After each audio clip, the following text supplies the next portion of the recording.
That was a slice. Two halves. This side you say spook, this side you say show. Spook! Show! Spook! Show! Spook! Show! Spook! Show! Everybody scream!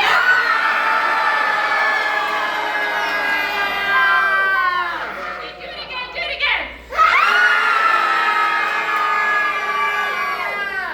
And without further ado, you know him, you loathe him, the ghost house with the most professor!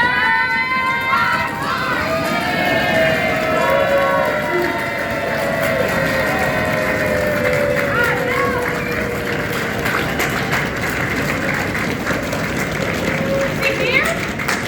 Do you see him? Where'd he go? Professor, don't you know you've got a show to do? He's talking to Ryan Gosling. Ryan Gosling is here. I thought he was in space. I smell him.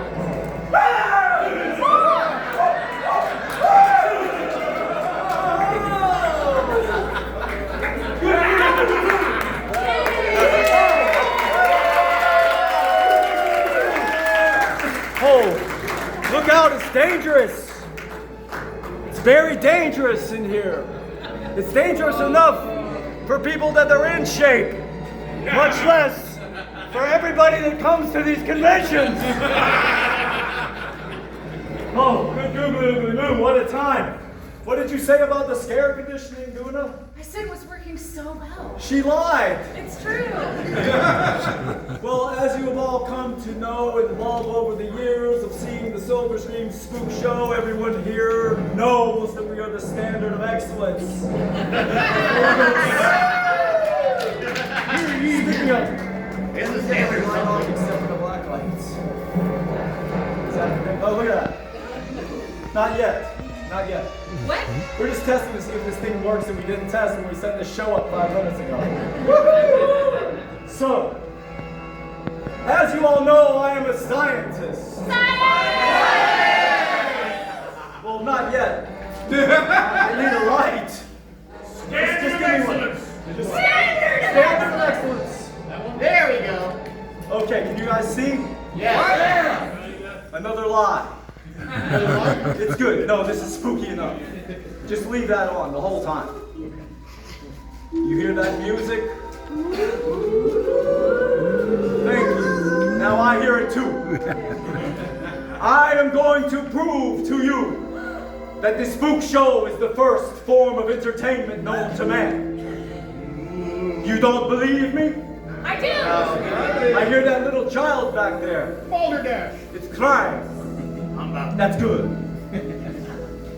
I am a student of history, and I'm going to take us way back, anthropologically speaking, to the beginning of the spook show. But first, we have got a special treat for you today, science fiction fans. All the way from Tokyo, Japan, Zordak has come with his mechanical devices. Sure, you think you're just in a kind of lame... Yeah, look out. Sure.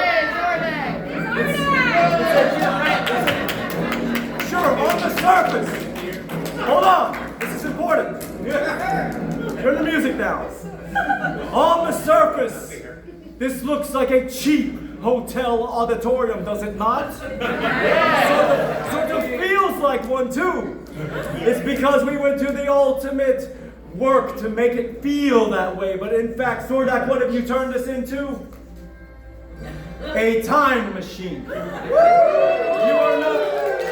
You hotel room. You're sitting in the seat of the time machine. Are you ready to go back in time? Yeah! I'm talking 10,000 BC and not before COVID. Are you ready to go back in time to see the first silver screen spook show? Yeah! Okay, here we go. Now imagine something really spectacular happened with special effects. Okay. Whoa, here we are. We're going to do the angels of time. It's 10,000 BC. We are in the caves, the ancient caves of Alpharetta or someplace. And as you might know, because a lot of you only know about the history that goes so far back to classic Star Trek, I'm going to remind you that there was a time when the Earth and society was run by women. Oh no! The shaman would come from the darkness of the cave, covered in corpse paint, with a horned head. Some would say that she was very horny all the time. There was too much to do back there. But she would come and light the fires in the caves. Look at that. And then she would break out an airbrush. Yes, you don't believe me? The first form of artistic expression on those caves in France were painted with an airbrush. I call it a scare brush. She would paint on the walls. This is flipped.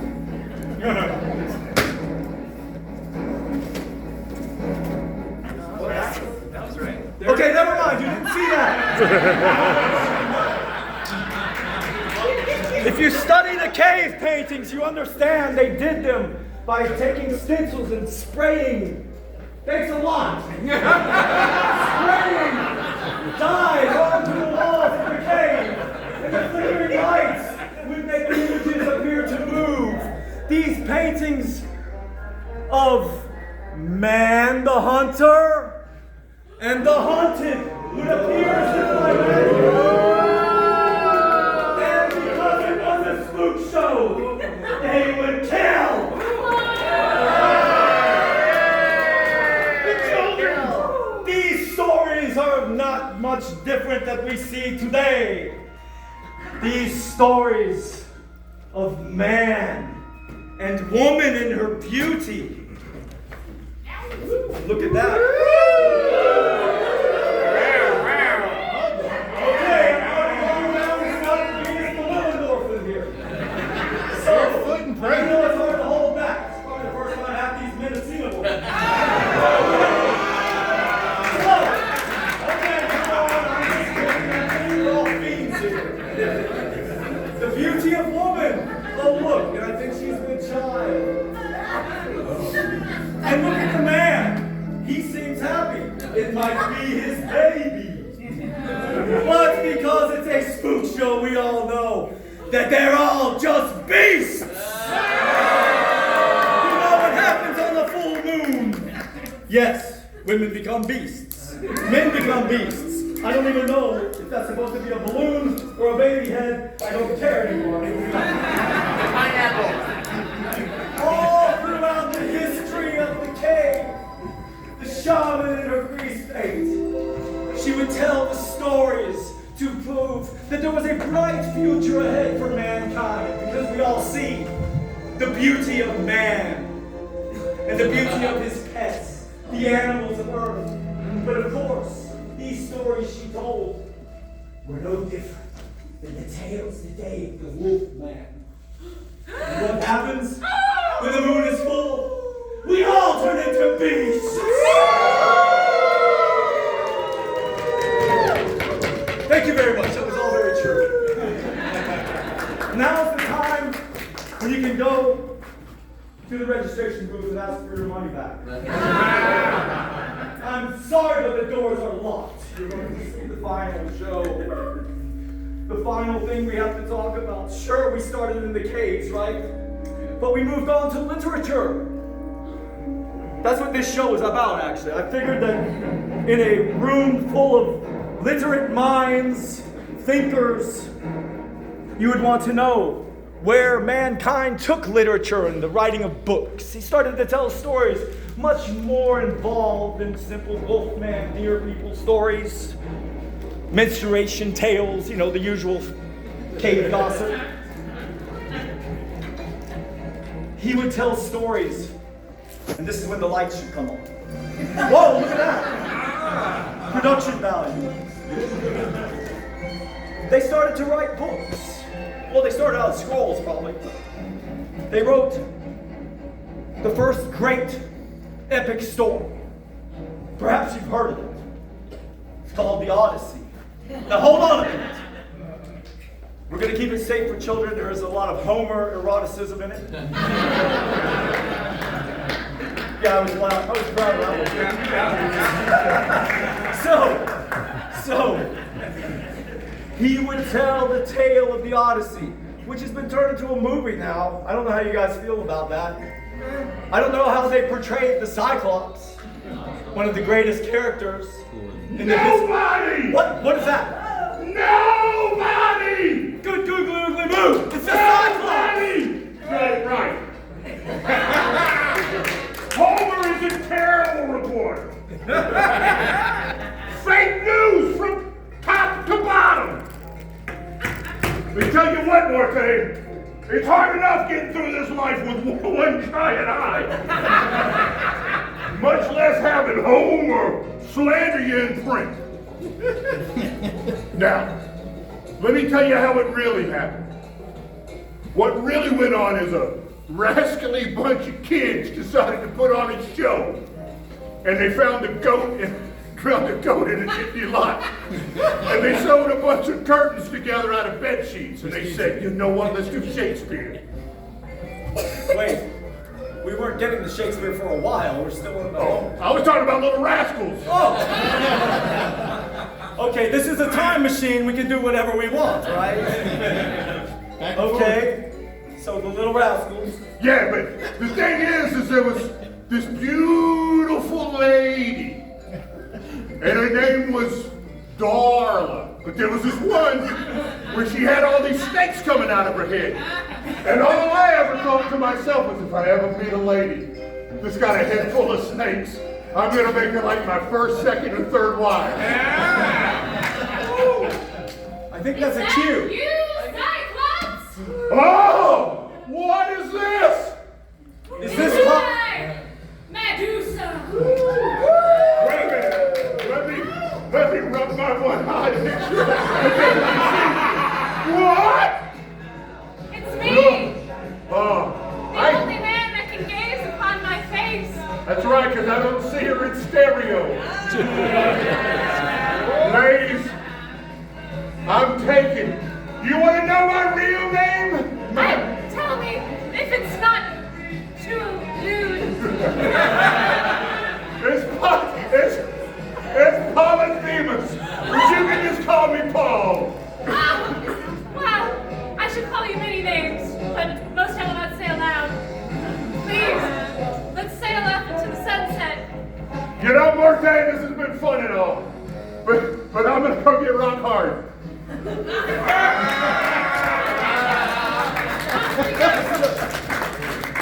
Wait a minute. I don't know where I'm at. There we go. Is this a kid's show anymore? We don't make those jokes until the sun goes out. Watch out. Okay. Don't clap for that. Don't get him all excited. He'll just come back and step all over the throat. So, he's laughing because he knows something. So, of course, writing went on. We did get Shakespeare. Eventually, we did get the Little Rascals. Somehow we jumped 5,078,000 years ahead. But we got into, Dickens. Yeah. He wrote some of the greatest ghost stories. Of course, I'm a fan. Dickens wrote about Oliver Twist. Ooh. I think I'd make a pretty good Fagin, right? I think we can pull this off. Hey, look! It's Oliver Twist himself! Whoa! Hey, little boy! So, how's work been today in the slave house? Pretty good? Really? Can you spare a farthing? A farthing? What's that? Money. No. Everybody that comes to the Spook Show knows we don't make any of that. It's okay, little boy. It's okay, little boy. There will be a future for you where you're not chained to a table putting luminous paint on watches that poison you and make you go crazy by the time you're 9. There will be a time in your life where you dictate the rules, where a child can maybe tell an adult what to do, where he's not Oliver Twist anymore, maybe. Make it up right now. You had a lie? Yeah. What kind of show is this turning into? Okay, I'm going to throw you a softball here. So he was Oliver Twist. I got a better idea. Uh-oh. What could this be? Oh, wait. Are you telling me that children of the future are worse than children of the pasture? What is going on here? Oh, no. It's Oliver Twisted.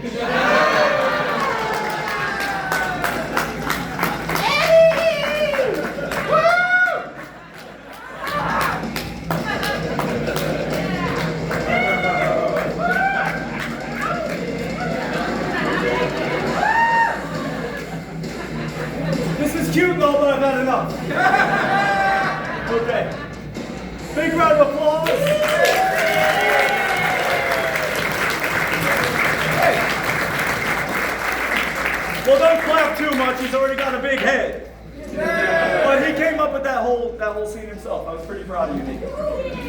I don't even know what twisted is. So, now we get into the world of literature that I'm a fan of. And it ties into this movie we're going to show later.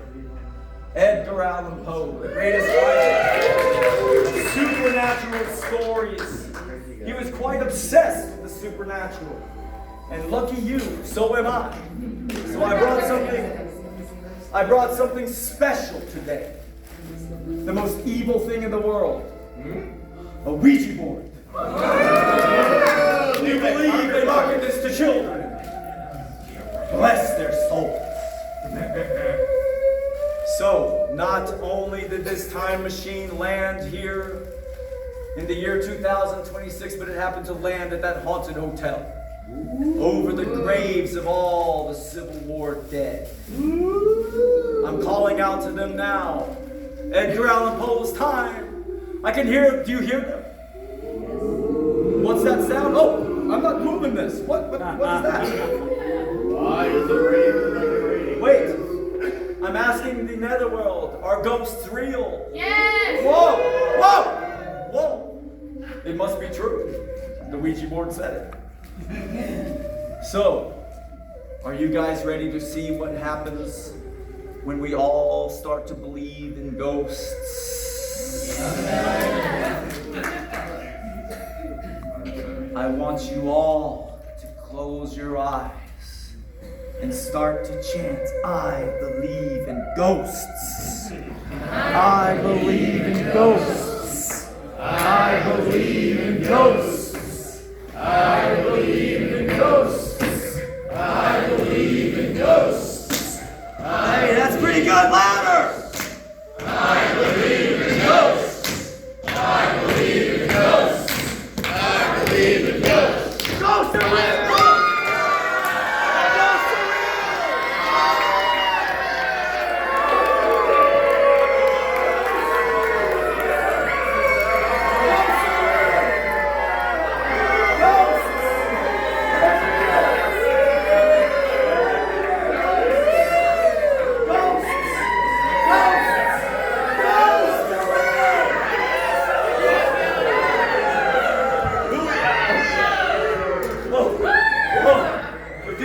Survive.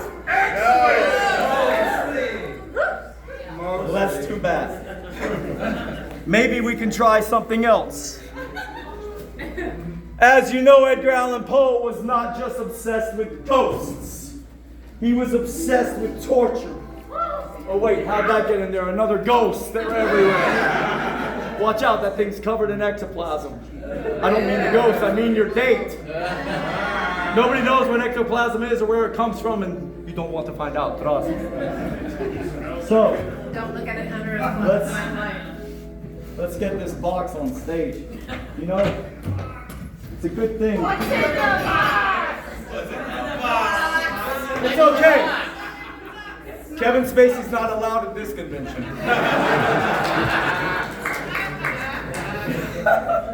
You're okay. What's in this? What could be in this box? Oh no! Razor sharp swords. Made of real metal, you hear that? That's not a special effect. This is not fake. If I was to take this and smash him over the head with it, his brains would go flying all over the place.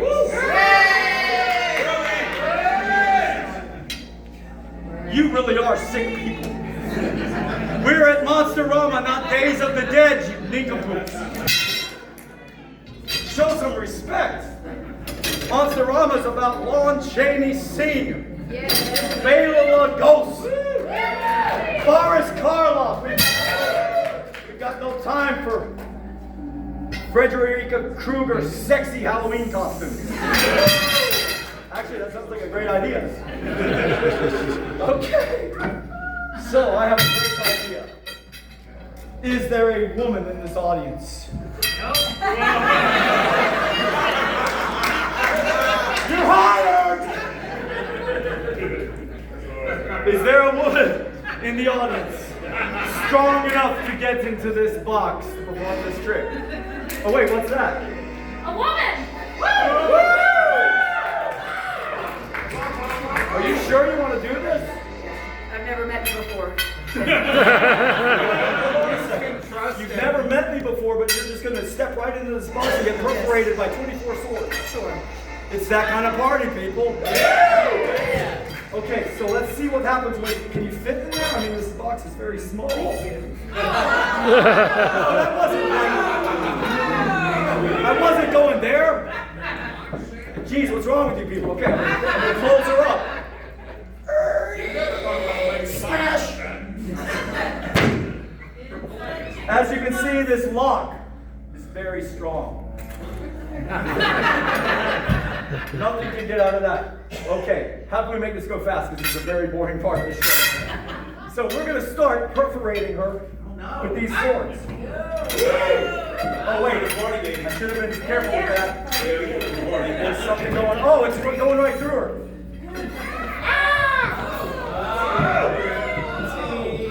I'm going to show you guys. So, I don't think she feels it. That's what she said. you know, I think it's great. Since, you know, it's such a high-tech performance we're putting on, we don't have microphones. We'll just let you guys take over for now. Look. See that this is happening. This is not illusion, not magic tricks, cheap Eddie's trick shop bunk. This is the real thing. Okay, you know, nagging wife, not anymore.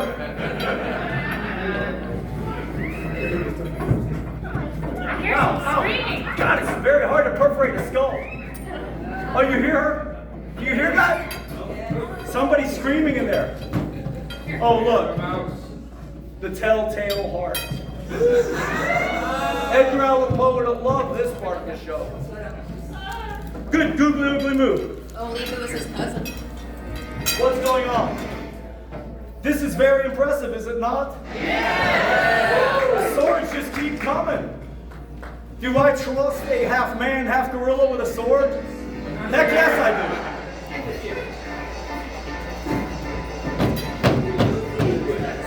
Uh-oh. Look at this.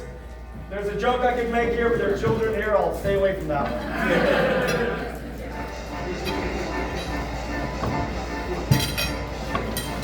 Okay, just to prove to you that she is totally. Wait. Oh, this one's gonna hurt. This one's gonna punch her. Did you hear that? That was not a balloon getting squeezed. That's the real deal. That's perforated female. Look at this. Perforated female. Oh wait, there's still some left. Here, look, let's keep going. Look, we can pierce the hands. Here you guys go. Here I go again. You know, usually these sort of things build tension. But in this modern day of you guys looking at your phones every 5 minutes, it's really just kind of boring, isn't it? You know, look, I'm spinning it around. Oh wait, hold on. We can't be done yet. Look, here's another one. There's another one. How are we doing this to her? It's terrible. Why are we doing this to her? It's horrible. What are you doing with your lives being here on a Saturday? Okay, look out. See, when you don't look out, things like that happen to Jawas all the time. Here you go. Total perforation station.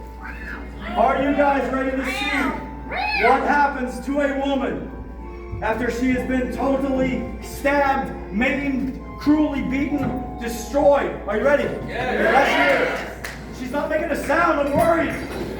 Pull the swords.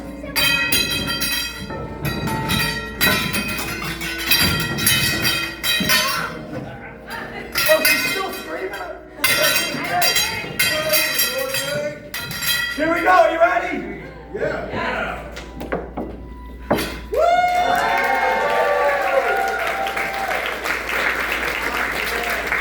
Whoa, you made it out all right. How about that? Wow!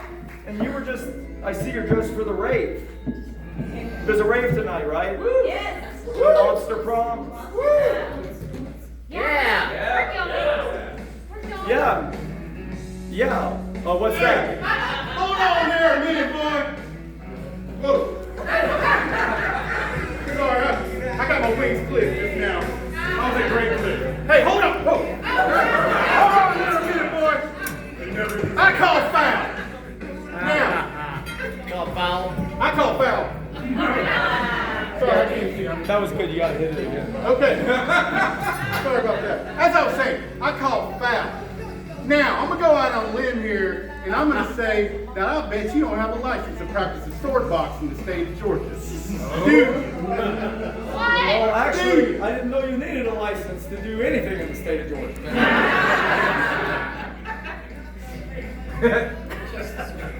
That really put a stop to this.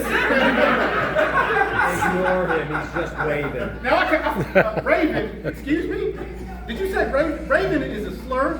We prefer to be called magpies. And I'll have you know something. I'm 15% crow on my meemaw side, okay? I even qualified for a scholarship. I just gotta get my GED. True story. Whoa! Hey, here, kitty, let me get you away from that monster. Oh, thank you. I feel I'm fine. Do you have a date for the prom tonight, Mr. Pecker?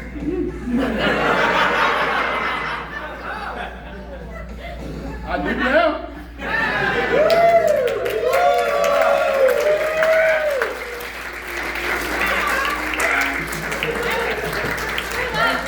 And who says that the human race has not evolved to tell stories of beauty? Wasn't that sweet? Yeah. Wasn't your heartstring pulled? Yeah. The tear ducts a little bit deflated?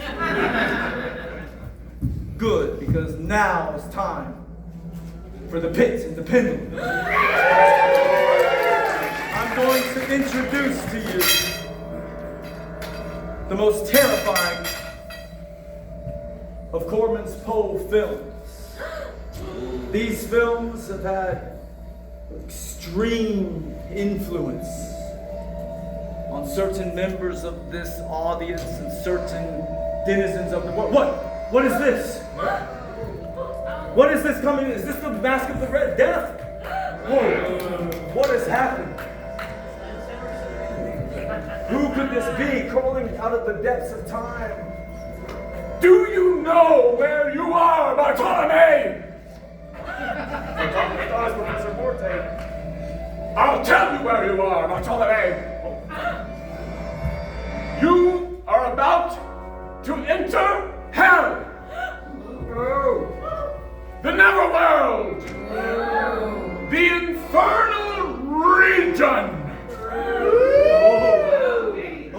A place of torment, Gehenna, Naraka, the Pit, and the Pendulum, the razor edge of destiny.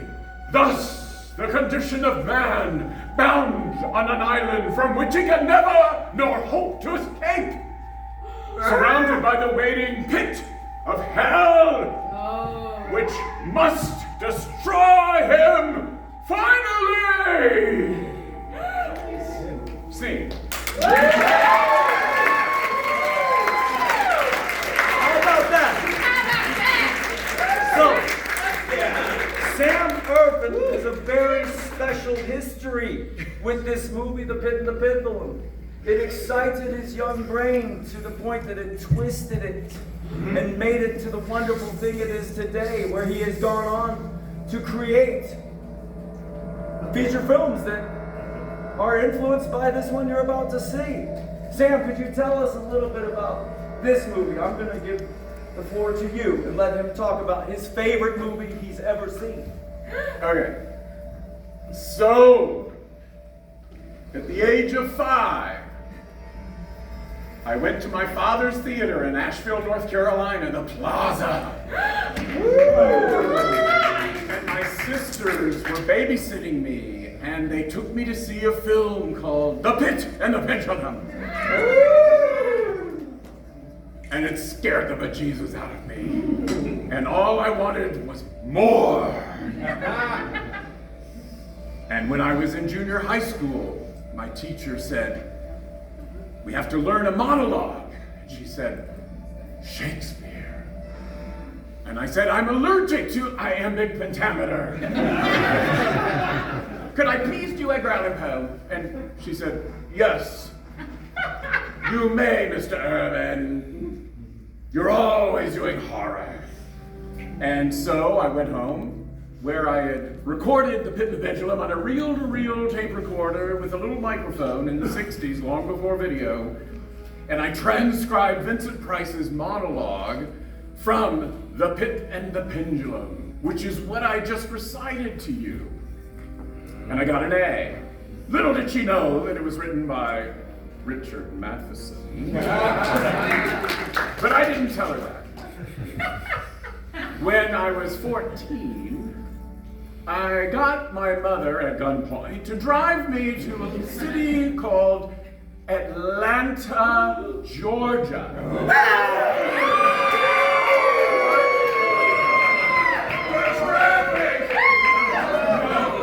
To take me to see a summer stock production of all things, Oliver. Where the parole of Fagin was being played by none other than Vincent Price. And I went to the stage door afterward and waited in line with all the other little monster kids. And when it was my turn, Vincent came to me and I said, "I know your monologue from Pit and the Pendulum." And he said, "You do not." And I did it for him and got a big applause from the other fans. Then when I graduated high school at age 17, I got my parents to send me to London so I could meet and interview Christopher Lee and Peter Cushing and Ingrid Pitt and all my Hammer film fans. And I spent the day with Christopher Lee on the set of a James Bond film, Man with the Golden Gun. And would you think that would be enough for a monster kid for one day? No.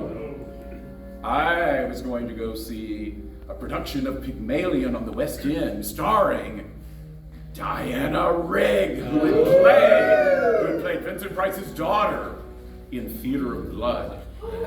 But it was sold out. Damn it. But I knew there'd be somebody selling a single ticket. And there was. And I bought that ticket, I went into the theater, I sat down in the center of 7th row. And before the lights went down, there was a very familiar laugh and person behind me. I turn around. "Sam, what are you doing here?" It was Vincent frickin' Price. And I said, I want to meet your daughter from Theater of Blood, Diana Rigg, and I want to interview her for my fanzine. And he said, well, then you're going to come backstage with me afterwards. And he took me backstage afterwards, and he introduced me to Diana Rigg, and he said, this young man knows my monologue from Pit of the Pendulum. And he made me do it for Diana. Like his wind-up monkey toy. After Vincent Price passed away in '94, a few years later, I get a call from my dear friend, Cassandra Peterson. And she calls me up to her house because she and her husband are going to finance the second Elvira film because everyone else in town has turned them down. And she hands me the script and says, this is Elvira's Haunted Hills. It's a spoof of Pit and the Pendulum. Are you familiar with that film? Do you know where you are, Bartolome? You're about to enter hell, the neverwhere, the infernal region. I went through the whole monologue. She's looking at me like I'm completely crazy. And as soon as it's over, she goes, you are hired. And that is how I got to direct the movie dream of a lifetime, the spoof of Pit and the Pendulum, Elvira's Haunted Hills. That long story is to tell you how much this movie means to me, and thank you very much.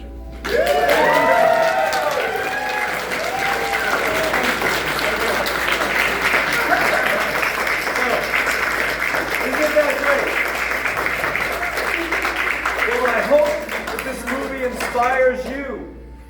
Maybe one day you'll make a movie bathed in the Bava-esque lighting and the sumptuous clothes of this period piece you're about to see. Maybe you'll go on to greatness too. I do believe in all of you. And I do believe that most of you will probably be at our 20th anniversary show, October 5th. October 3rd. Excellent. October 3rd. Where we will show Plan 9 from Outer Space. So, these movies are a lot of fun. Thank you guys all for supporting the Spook Show, for supporting MONSTERAMA, supporting the arts. Art is important, art is good, and art can't be made without all of you. Thank you so much. Enjoy the show.